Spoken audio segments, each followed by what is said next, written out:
அஸ்ஸலாமு அலைக்கும் வரஹ்மத்துல்லாஹி வபரகாத்துஹு.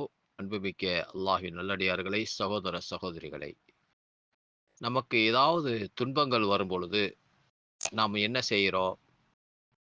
திடீரென்று அல்லாஹ்வை மறந்துவிட்டு பக்கத்தில் எங்கே இருக்கும் தர்காக்களை, அவர்கள் பெயரை சொல்லி, அல்லது மொய்தீன் அப்துல் காதர் ஜீலானி அப்படி என்று சொல்லி அவர்களிடத்தில் முறையிடுவது.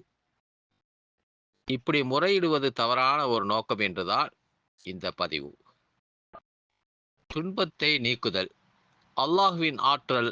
துன்பங்கள் வரும்போது மொஹிதீனே அப்துல் காதர் ஜீலானியே என்று அல்லாஹு அல்லாதவர்களை அழைப்பது இணை வைப்பாகும். ஏனென்றால் துன்பத்தை நீக்குவது அல்லாஹ்வின் அதிகாரத்திற்குள் உட்பட்டதாகும். அல் குர்ஆன் 2வது அத்தியாயம் 156வது வசனத்தில் அல்லாஹ் கூறுகின்றார், தமக்கு ஏதேனும் துன்பம் ஏற்படும் போது நாங்கள் அல்லாஹுக்கே உரியவர்கள், நாங்கள் அவனிடமே திரும்பி செல்பவர்கள் என்று அவர்கள் கூறுவார்கள்.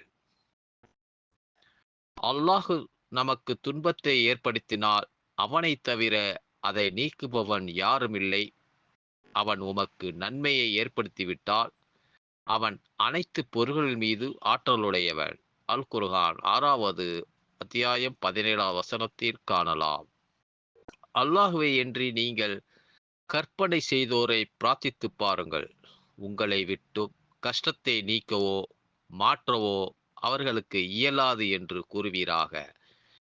அல் குர்ஆன் 17வது அத்தியாயம் 56வது வசனத்தில் காணலாம்.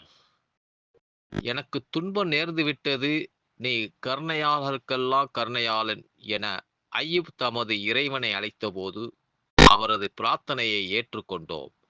அவருக்கு ஏற்பட்ட துன்பத்தை நீக்கினோம்.